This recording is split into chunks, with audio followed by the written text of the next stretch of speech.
Hey guys, welcome back to our channel. In today's video, I'm going to be showing you a different technique to get this faux stone look. I have these really pretty gold earrings and I'm going to show you how to do them in blue as well. Also, stay tuned for the end of the video because we're going to be doing a giveaway so you can get your hands on a couple pairs of these earrings. For the gold, I'm using my Claire Bowman metallic pigment. I'm going to sprinkle a little bit of that onto a piece of translucent clay that I've rolled out. A little bit goes a long way with this stuff, and I'm going to spread it out until the whole piece is covered.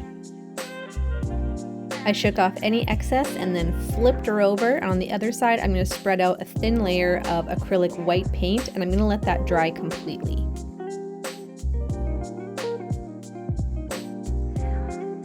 Next, I rolled it up and then gave it a really good squeeze just to compress the inside as much as I could, and then I folded it in on itself a couple times before squeezing it together to form my cane.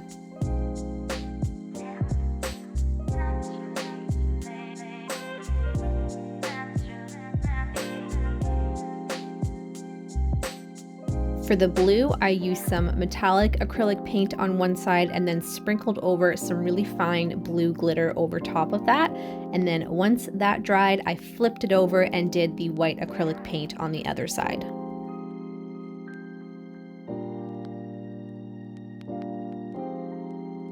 This one got a little bit messy. It was a smidge tacky when I rolled it up, so I should have waited a little bit longer, but I did the exact same thing I did with the gold, just rolling it up and then compressing it together.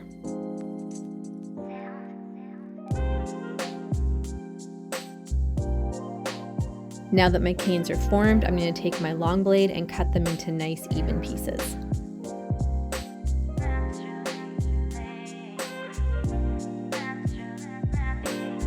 And for the blue, I cut it into lengthwise pieces as well, just so you could see the different designs you can get.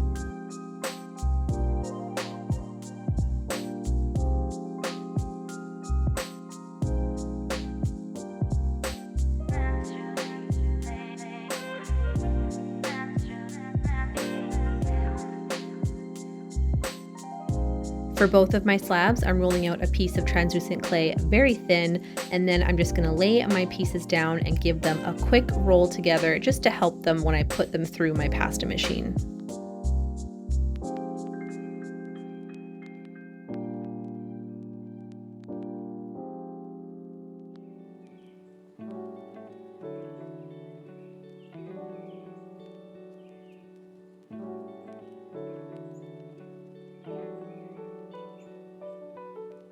Like always, I'm going to give my slab a nice once over just to make sure I'm getting all the good bits, and I'm going to dip my cutters into some cornstarch before placing them on my clay just to keep them from sticking.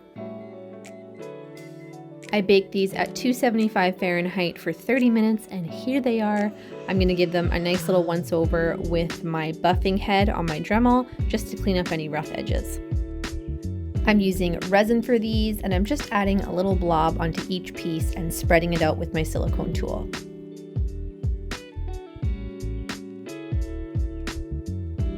Hot tip for the resin: if you have any pieces that are embossed or indented like these shell looking earrings, it's a lot easier to keep that design if you brush on your resin versus just blobbing it on.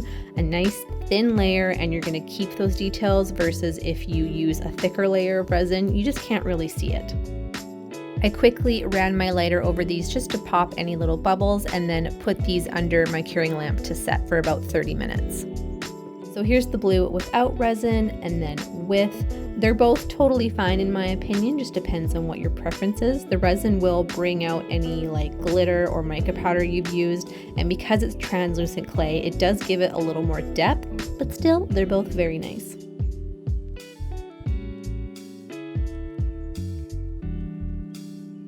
I used minimal hardware on these just because the design is so strong and I didn't want to overpower anything. So once I've added a couple of holes using my Dremel, I'm going to grab my pliers and throw on some jump rings.